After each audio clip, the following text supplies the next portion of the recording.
So we're going to get right into the next speaker. His name is Sporty King. He is a poet, motivational speaker who believes that success is about confidence and listening.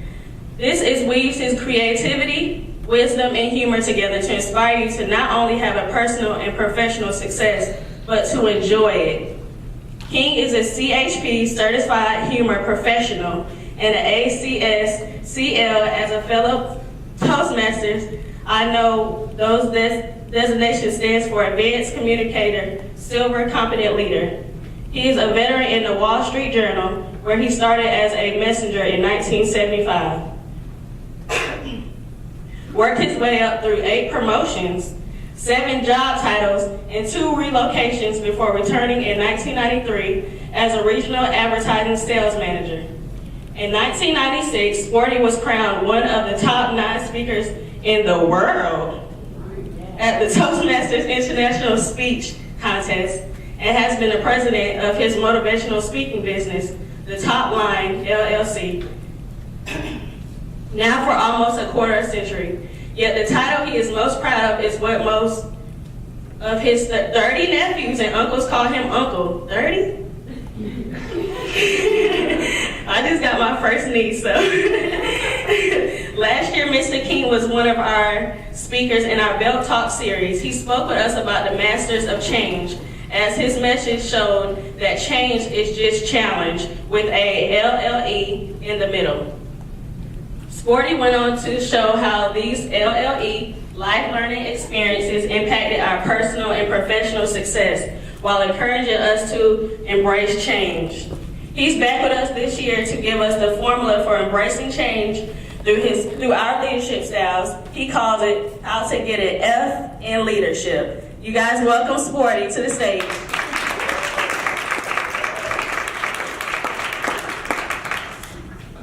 You don't want to really be impressed by those 30 nieces and nephews because I didn't put in the work. Yeah. Though actually, truthfully, I did put in the work because I continue to be a wonderful nephew, a wonderful uncle.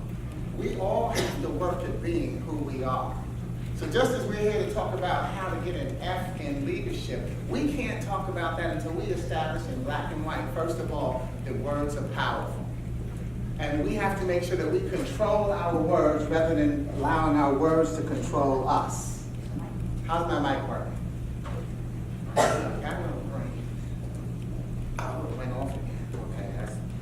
Okay, we talk about when she's talking about losing weight. I guess when I put it in my pocket, my fat thigh, cut it off.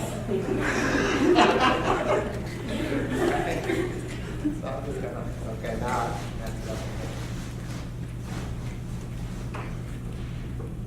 I'm going to switch my.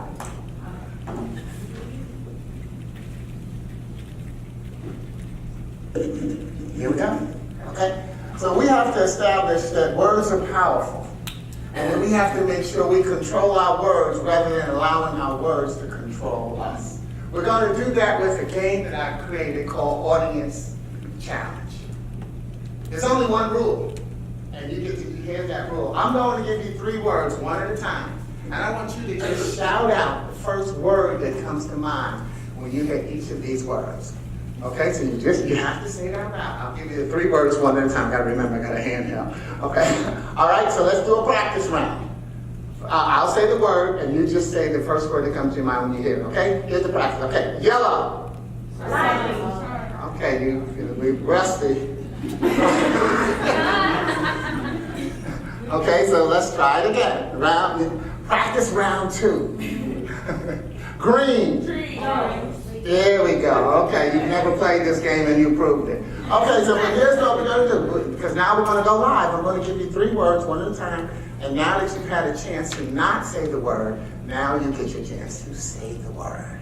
And hear what the other people around you say as well, okay? Okay, in 3, 2, 1. Right. Yes. Second word, and I spell it because I have a New York accent. W-I-N. Win. Lose. Third word. No. Yes. Okay. Think about it. Did you notice anything? We tend to think in opposites.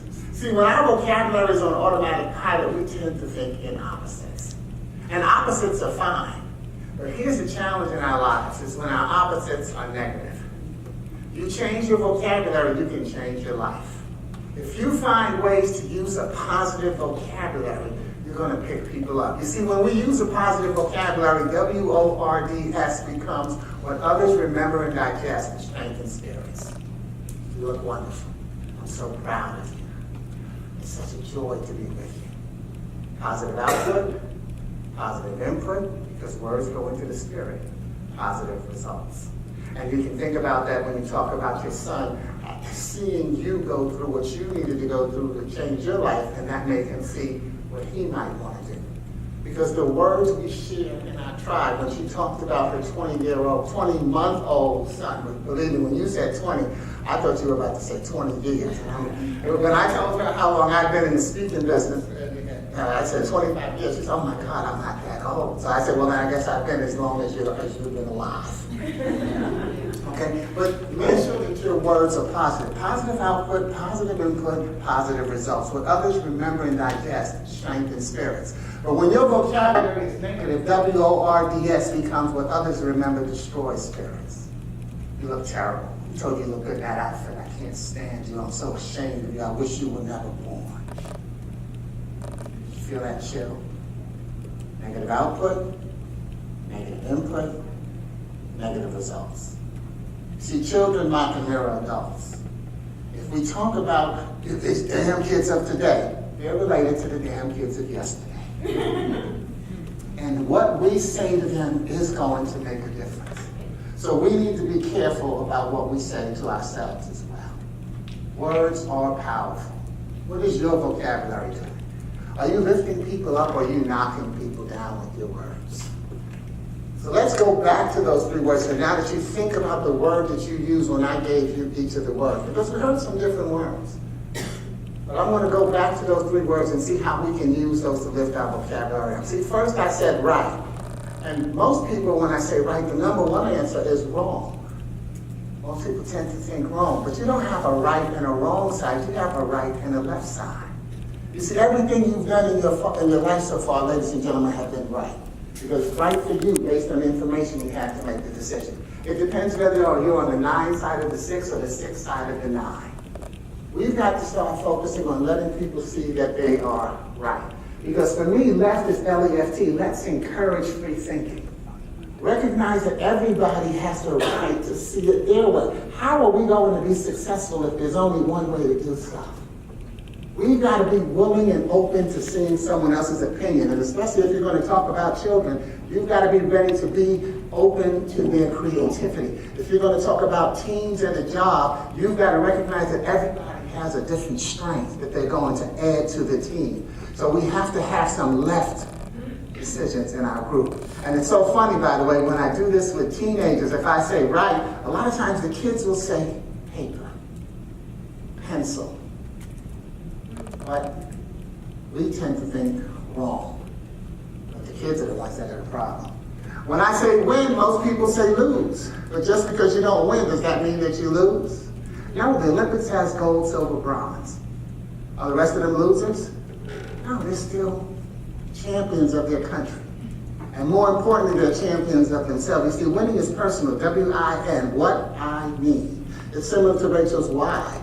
What do you need to be a winner? Every person in here has a personal win that makes them a valuable member of each team that you're on. But you've got to figure out what your personal win is. I never compete with anyone else. I compete with myself to be better than I was the last time. So I'm always getting better because I'm always looking at who I was and how I've evolved. You do the same thing. It's just a matter of you deciding to do it on a conscious level versus subconscious. Once you pull yourself into a conscious level, you will not be surprised at your success. You will be overjoyed with your success. Because you'll be able to say, instead of saying, oh my God, I didn't believe I could do it, you'll say, I knew I could do it. Because if you didn't know it, you wouldn't push through. But I'm not saying that we have to recognize that when we get our personal win, it makes us a valuable member of every team. And I'm not saying that you can't have a loss. I'm saying that you have to recognize that we all experience losses, but we can't let a loss make us a loser. See, a loss is just an LOSS. It's a little obstacle to strengthen spirits. My biggest, it didn't click. And here I got to say again, I love it when I'm cool enough to keep going and my slides don't click. But a loss is a little obstacle to strengthen spirits. My biggest loss in my life came, in fact, the anniversary was Monday, January 14th. It's been 12 years since my mother died. And when my mother died, I thought that my world was over. That was a huge loss. But you know one of the first things that came to my mind when she died? A certain meal that I was no longer going to have. Not that I reduced my mother's life to a meal, but don't we take our loved ones for granted? And we decide this is what they have to do for us, and we don't even say thank you all the time. We teach kids to say thank you, but we stop doing it at what age? We have to start hearing what we say. I don't practice what I preach what I practice. So you have to start listening to the words that you use and make sure that they're positive and lifting people up. Well, what I decided is that I was not going to go through life without that meal. And I decided I need to learn how to cook it. And so I'm measuring ingredients and putting the timer on and, watching the pot boil. Whereas when my mother used to cook it, she'd be talking and seasoning and, and all like that, all right? And when I cooked it, it didn't come out as well, as good as when she did. But guess what? I was cooking it ceremoniously. And as I cooked, I brought my mother back. It was a big obstacle when she died. As I get further away from it, it becomes smaller and smaller because I have to recognize that it was a bump in my road to make my spirit stronger. Now I was cooking with her there. And something that I thought I couldn't do without her, I found that I could do. So that little obstacle strengthened my spirit. What types of losses do you have in your life that have helped you to grow? Sometimes we don't take enough time to weigh those things. And when we don't weigh them, we take credit away from ourselves. You've made it through a lot of storms, and you've had some losses. Don't be in denial. Let that be a river in Africa. I just thought I'd wait till that settled in. But don't be in denial. You've got to have some losses so that you can go forward. So when you hear win, don't think of lose. Think about try. T-R-Y. Time rewards you. See, patience and pace is something that's always on your side. If you know that your win is personal, haven't you been patient enough to let yourself win? Haven't you found that you can overcome something? And I rolled when Rachel talked about the New Year's resolutions because I love how people say, yeah, this is my year. This is going to be my year. Every year. I know when she said that. I'm like, yeah. Right? So you know what? I don't make resolutions. I resolve to stay alive. Because I reach one goal a day. My goal every day is to wake up tomorrow. Once I reach that goal, there's no telling what I can or cannot do. But guess what? I'm going to tell what I can do. Because what you focus on is what you ferment. And if I focus on what I do well and how I can get my why and get my win, I'll go forward. Because I try. I pace myself and I have patience. And think about that try again. When you think about your kids, when the kid comes home from game, you say, well, how'd the game go? And they said, we lost. You lost? Oh no, I paid for uniforms. I took you to and from practice. Oh no, you didn't lose. Get out there and replay that game. You don't say that, do you? Don't raise your hand if you do.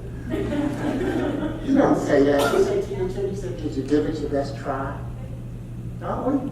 Did you give it your best try? You see, your 100% will not always be the same.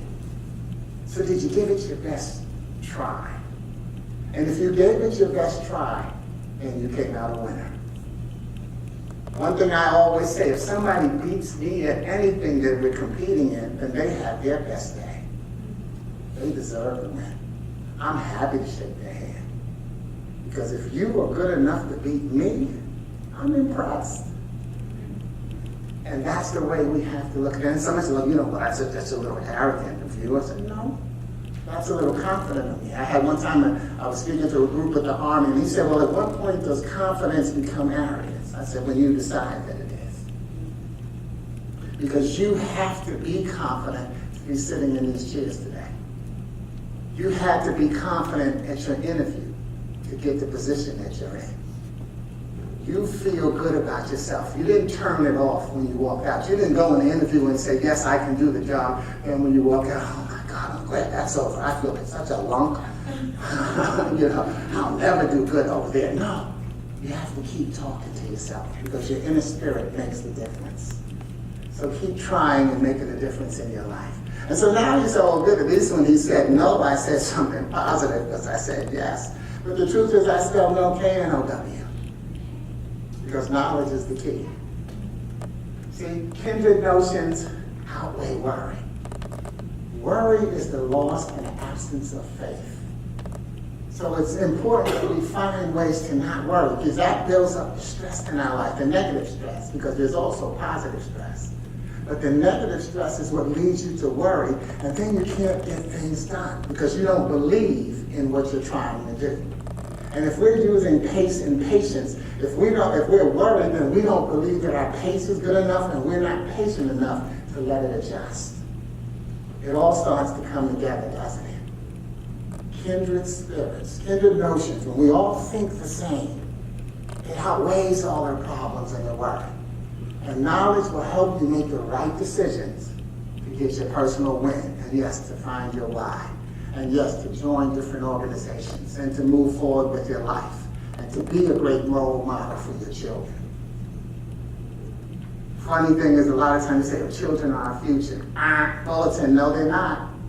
Children are their future. They're our present. And it's what we do now that makes a difference to lift their lives up. So do we agree that words are powerful? And now I guess we can talk about how to get an F in leadership. Because you see, I think F gets a bad rap.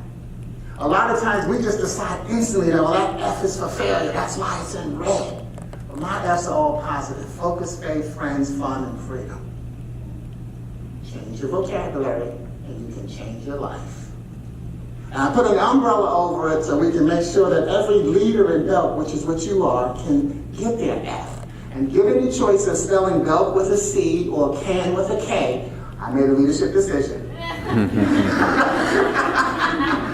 Because I didn't want it to look like Belch. But if we have that umbrella over our heads and recognize we want to get our F, we want to get our focus, our faith, our friends, our fun, and our freedom in alignment. But how do we do that? Well, I'm glad you asked. Let me tell you how. First, we have to look at the first F, which is focus. F-O-C-U-S. Finding ourselves creates unlimited success. Ladies and gentlemen, put you first. I know you say you have to put your kid first. I know you want to put your spouse, your family, your grandmother, but you have to put you first. Because the truth is, you can't help anybody until you help yourself. Physically, mentally, and spiritually.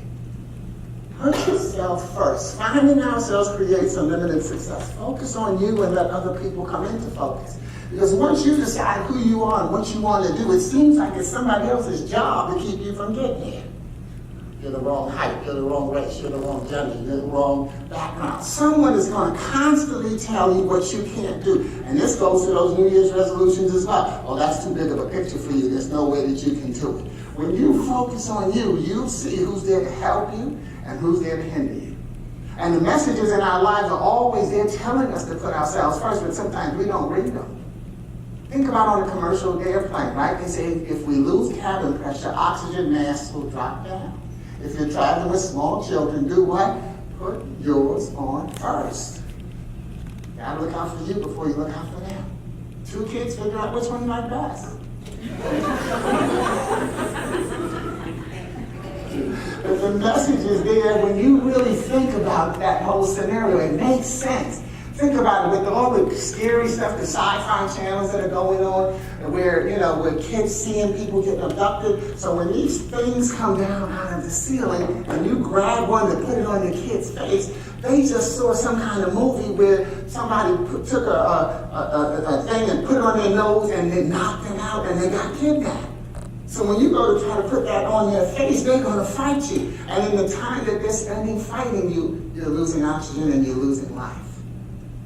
When you put yours on first, children mock and mirror adults. When you put yours on first, your child will want one as well. So you gotta look out for you. Take care of you, and you'll take care of all of the loved ones in your life. Well, I got a great story about focus. When I created this seminar, How to Get an F in Leadership, one of the things I'm doing right now is I speak through a program called the Yellow Ribbon Reintegration Program. It helps family members and service members who are going through the deployment cycle. So I took that leadership and I switched it up and I made my session called How to Get an F in Deployment. When I had time and I do the full seminar, I had written out cards with each of the F's: focus, faith, friends, fun, and freedom. And I gave each table a card. And they had to discuss why that F was important to their life and their reintegration. And I gave them 10 minutes. So I walked around while each table was going over their card. And I came up behind one of the airmen, and she had written on her card, fart. Well, just like the members of her table, they were saying, ooh, you know, they had that teacher caught you thing. Ooh, the teacher caught you. What you gonna do now? But I would also bet that in the back of their mind, they were saying, okay, Mr. Positive, now what you gonna say? Somebody was writing fart while you were trying to be serious. And so I looked, I said, okay, fart, yeah. F-A-R-T, fully able to retract our thoughts. You see, the key in communication is that you don't really have to say everything that comes into your mind. The number one communication skill is listening. Think about 55-38-7. 55% of your communication is how you look, 38% how you sound, only 7% the words you use. So sometimes you just have to fart. And they were like, oh, that was cool. Wasn't that cool? And I made that up on the spot. But I decided I was focused on who I was. And rather than decide that she was wrong for doing that, I found a way to make her right. Because that's what her mind told her to do. So who am I to say it wasn't? There's a blessing in that. At the end of the event, the meeting planner pulled me aside and said, look, I just want to thank you. We had to bring that airman back from her deployment in Afghanistan after just 5 months because her fiance stateside had taken his life by suicide. And this was the most interactive she's been since she's been back. So I really want to thank you for engaging her. How often do we decide that someone's not paying attention based on the way we want them to pay attention? There's so many communication styles in this world. Everybody cannot follow the lead that you necessarily want. But if you are making sure that your leading is giving people room to be who they are, then you've got a better chance of compliance. Now the blessing gets better. As it turned out, this airman's last name was Farkins. And in her unit, her nickname was Fart. So she was at the table, focus table. Finding ourselves creates unlimited success. Focus on you and let others come into focus. She was totally paying attention. She was focused on who she was in her group. So if I had decided that she wasn't doing what I want her to do, I would have blocked my blessing. How often as a parent, as a coworker, as a coach, as a supervisor, as a teammate, have you decided that someone was not paying attention to what you wanted them to do? We all do it, but maybe next time you can take a breath and just fart before you move on. So we have to look at the next F, which is faith, F-A-I-T-H, feeling as if there's hope. Recognizing that the only thing you cannot do is give up. And you all know it. We all know that faith cliche, right? When you finish this for me, when one door closes, I got the Sporty King remix for you. When one door closes, go for the windows. Go for the windows because they're using more windows than there are doors. And what you have to do is put yourself in a position to make another good decision. Because you've made a lot of good decisions, but again, we tend to focus on the bad ones. What you focus on, you will ferment. Focus on some of those good ones. You've made at least one more good decision than the bad one, or you wouldn't be here today. Maybe it was when you were 4 years old, decide not to play in the toilet, fall in and bump your head. We've made a lot of good decisions in our lives, but we focus on the bad ones and we mess our faith up. That one time when I did that, I said, finish this statement for me, and when one door closes, this one guy screams out, it locks. Because isn't that what life is like? This is a one-time deal. It's not dress rehearsal. You only go around once. So if you aren't focused on who you are, and if your faith isn't in the right place, you won't recognize your window of opportunity when it comes. Because the window of opportunity is very small. So make sure you have your faith in check, so that when your opportunity comes, you can jump and make the move that you need. In fact, I once heard an Air Force chaplain say that the real moral behind the story of the 3 little pigs was not what type of a house you built, but the fact that the storm was coming. Have you given yourself credit for the storms that you've been through? Because all of us have been through storms, and that's how strong your faith has to be. And we've got the faith to say TGIF for tomorrow, right? Thank God it's Friday. But what a Lord does Friday have to the person who took their last breath on Thursday? So that's why I say TGIT, thank God it's today. And then TGIT, thank God it's tonight. Because to have the chance to wake up, go through the whole day, and do it again tomorrow, that's the gift. That's one of the storms that we've constantly put ourselves through or found ourselves in. And even when we say to someone, don't you say, I'm going through something. In other words, it's a self-fulfilling prophecy. You've decided that you're going to make it to the other end. And sometimes we don't see it that way, but that's what it's innate. We've already decided we're going to be fine. I'm just going through something right now. Give me a week. Give me another moment. Patience and pace. The next F is friends. F-R-I-E-N-D. Fun, real, interesting, easy, new, and decent. Just some characteristics of friendship. What are your best characteristics? What are your best character traits? See, if you know what your best character traits are, then you have the right to look for that in your friendships, the lasting friendships that you will keep. So just think about what it is about you. How do you get your personal win? What's your why? How's your faith? That will help you decide what types of friends you need to surround yourself with. And when you have that right type of surrounding, you have to recognize that sometimes the D stands for define. Because decency depends on how you see yourself and who you are. But you've got to define, because you change every day. And your friendship circles may have to change. So are your friends meeting your new definition of who you are? Once Rachel lost that weight, how many of her friends decided, well, girl, you think you look too good for me now? And they move on. I wasn't when I said, girl, you look real good. I'm going to hang out a little longer. So you will lose some friends based on your definition of who you are. But define yourself anyway. And then let's put an S on that friendship. Let's put an N on friends and recognize that you have to be your friend, yourself. And S is self-esteem's love foundation. Your self-esteem is so important. How you feel about yourself makes a difference. And I think liking yourself is important. Liking is the cherry on the cake. No one ever says, oh, I don't love me. But a lot of times we'll say, I don't like me. I don't like how I look in this outfit. I don't like how I acted that day. I don't like. See, we're starting to put those negative words going in. I don't like me. And in the process, we tear ourselves down and we look for someone else to blame. Build yourself up, don't tear yourself down.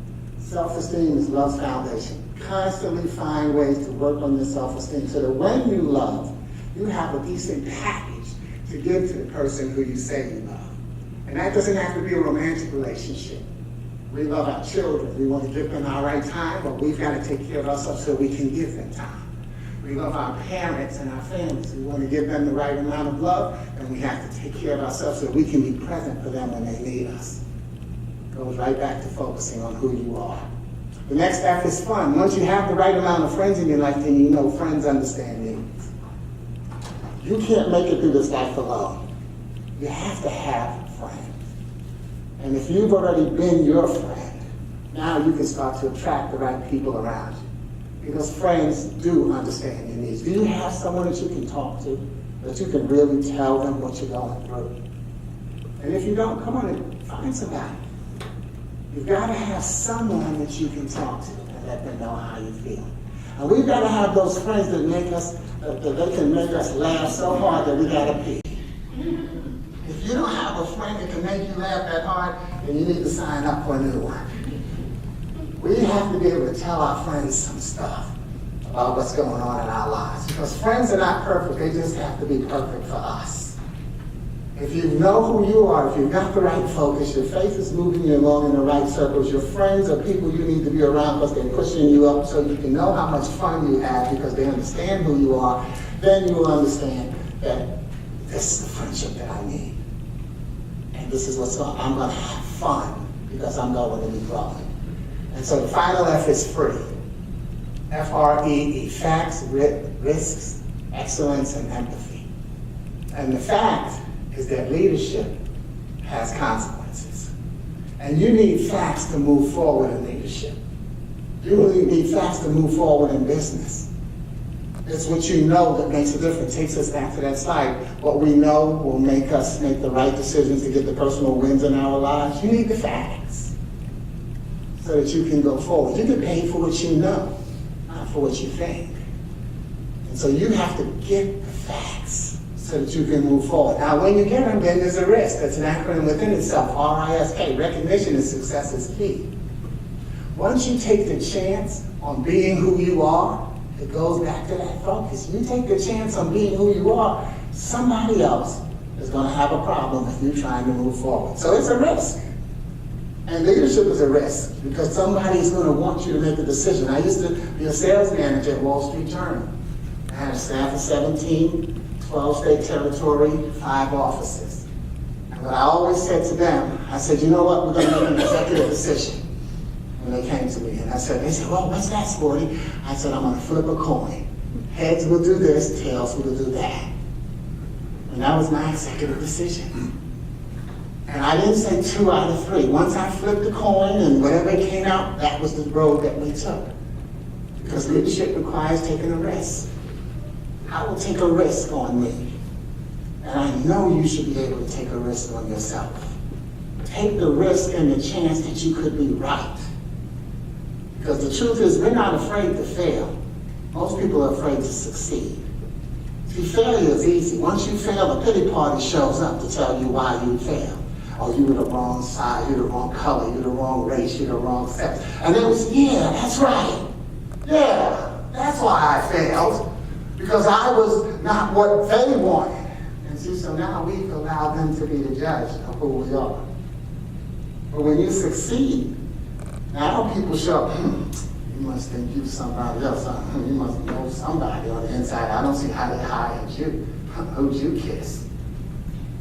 And so therefore, that's why you look at the schools and we hear about the girls that are dumbing themselves down. That goes up into our adult age as well, to where we decide we're going to hide, because if we're successful, we're going to lose people.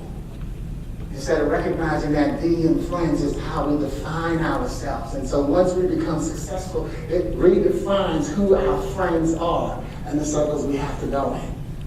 P.S. by the way, I'm not telling you that all these people are necessarily negative. Sometimes the people are scared for you. And since they're afraid, then they don't want to let you move forward. As an entrepreneur, they call that stepping out on faith. And believe me, when I decided to go in my business, I had a lot of people telling me that I shouldn't leave corporate America. And I shouldn't do that because they were afraid. I was not. Once you find your why, once you know what your passion is, once you know how deep your faith is, you are going to make that decision. And there are going to be people who say maybe you shouldn't. And they won't always be nasty people. Sometimes people are just afraid of success. So try to make sure that you're not afraid of success. But what we want to do is embrace excellence. A lot of times people say, well, practice makes perfect.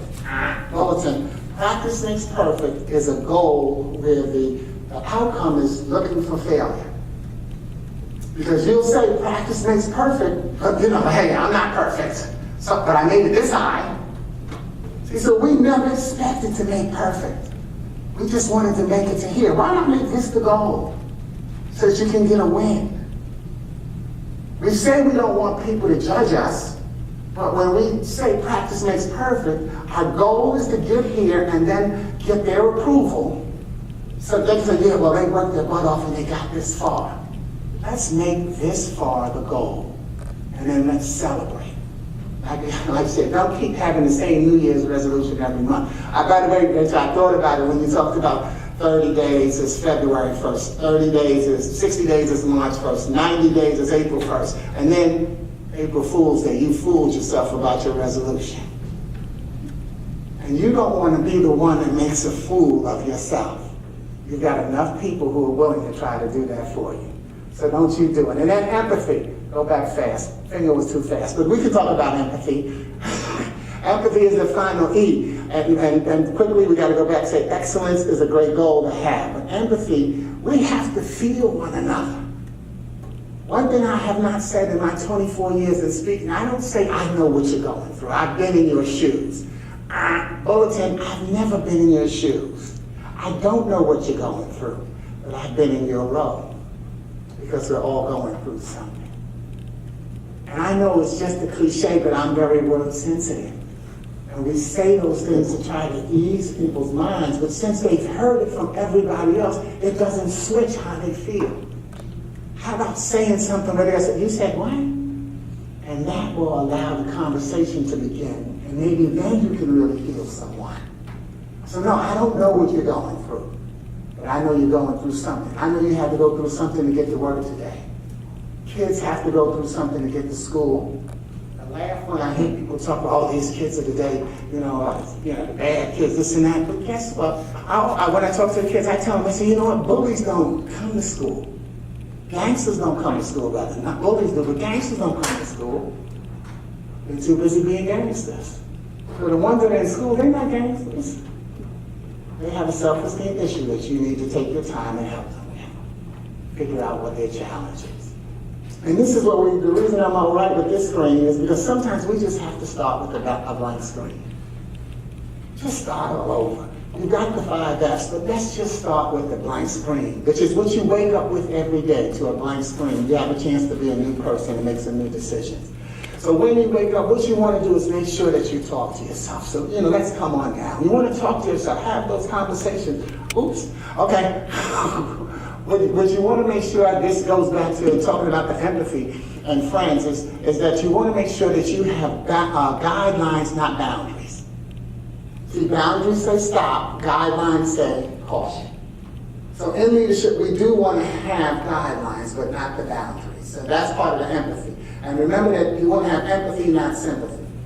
You want to understand people rather than feeling sorry for them. A doctor can't help you if he feels sorry for you, because he'll think that he'll hurt you when he cuts you.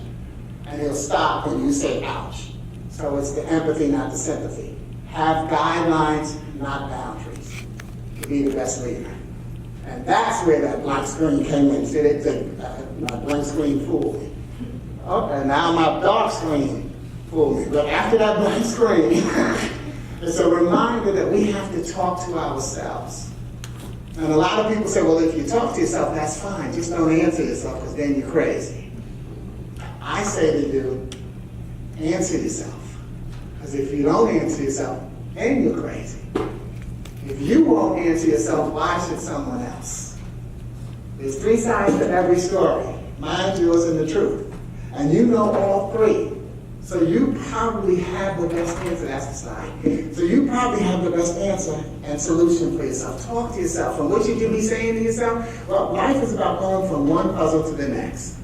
You're either a small, medium, or large piece of the puzzle in each of your family, social, or business relationships. But no matter what size puzzle piece you see yourself as, without you, the puzzle is called incomplete. See yourself as an important piece of the puzzle. Talk to yourself about why you make a difference. Think about something that you've done and making sure that you are who you are, that has helped your team at work, that has helped your family at home, that has helped your organization, fraternity, sorority. It's your volunteer work. Think about something that you've done that made a difference. And then tell yourself how wonderful you are. But also, and I'm really the worst one for telling you this, but get some rest. I don't get my 7 hours of sleep every night, and somebody's going to say, no, it's 8 that you need. Well, that shows you just how off I am. I'm not going to get my 7. Well, what I've done is I've reworked it and recognized that sometimes getting rest just means to be at peace with yourself. Relax. Let yourself be creative. Drive a new way tomorrow. Again, sometimes we're doing so many things on automatic pilot, we're not resting. Come out our driveway and we make that right turn and we always go this way. So you don't see any new scenery. You don't really get a lot of new thoughts. Do something different, and that will be the same as getting some rest. Because it will allow you to open up and breathe and just relax, because your creativity is going to make a difference. So even though I said there's 5 F's, there's 6. And I don't have an acronym on this actually, but finish. Leadership has a consequence. People expect you to repeat, which is why some people are afraid of success, because they expect you to repeat. That's why when you hear all these sports, how hard it is to repeat as a champion, because people see you differently once you prove that you're a winner. So now you've got to be ready to take the pressure. Can you take it? Are you ready to take that risk of being who you are, who can go through another storm? That's what you have to recognize. Finish. And how do you finish? Recognize you don't start anything that you don't intend to finish. Set realistic personal and professional goals. Like I told you, my goal every day is to wake up tomorrow. That's a personal goal. Once I wake up, I can do all the things professionally that are on my plate. Just like people have a New Year's resolution, a second resolution every year, a lot of people have a things to do list that they don't use. Put on your things to do list, enjoy yourself. Work on yourself. Your personal and professional growth are one and the same. That's what my company is called, the top line. And the top line is how I feel affects other people. See, we always hear about the bottom line results that we want, but we can't get bottom line results if we don't take care of the top line. How you feel makes a difference. How I feel affects other people, and how other people feel affects our business. We have to recognize that everybody is going through something. And like I said, children are our future. You're your future. Because you're also your present. What are you going to do today? What is one more thing you're going to do towards your personal, that's your professional success? Doesn't have to be huge, doesn't have to be big. What type of rituals do you have to help your day come about? Once we start to recognize those, we start to again see why we glow and why people are happy to see us in the morning. Haven't you had somebody say, oh wow, you said good morning, and they said, oh, you made my day. That's all, good morning. That's all it took to make your day. And sometimes that is all it takes. You got a lot of power. But you got to see your personal power so that you can know your responsibility to continue to share it. So I gave you the F because you deserved an A. You've got the right attitude. You're making the adjustments in your life. And more importantly, you have to allow yourself to grow. When you do that, you always get an A, because we've established that words are powerful. And we have to control our vocabulary rather than allowing our vocabulary to control us. We have to make sure that we focus on who we are. Because when we have the right amount of focus on who we are, we always bless the person next to us. Also know that as you're leaving, you can get a copy of the 5 F's. So we want to make sure that everybody gets a copy when they leave. But focus on who you are.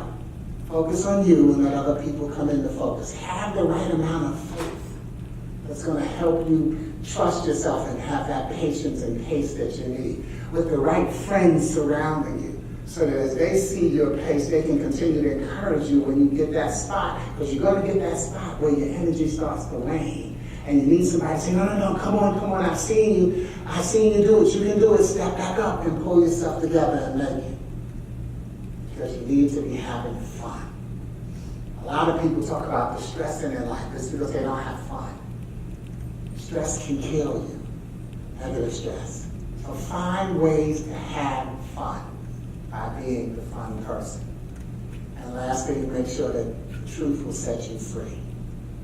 We hear the same messages over and over again. It's not until our messenger delivers it that we get it. So it's so important that as a speaker, as a person, as a parent, as a coach, as a teammate, you are delivering the right message authenticity, honesty about who you are. Because if I really understand who I am and I really help you understand that, now we've got a chance to be an effective team. As long as somebody is lying, we'll never get anywhere. And that's not giving you the carte blanche to walk out and start cursing everybody out and telling them everything that's been on your mind. But it's recognizing that we can try to catch people doing something right. Focus on what we do right and encourage us to go further. Because all of us have been getting an F for so long that we have misunderstood how important it is to feel the A. And that's just not me, that's not me just making that up. This has been going on for a long time, at least 80 years. Thank you, God bless you, and have a good day.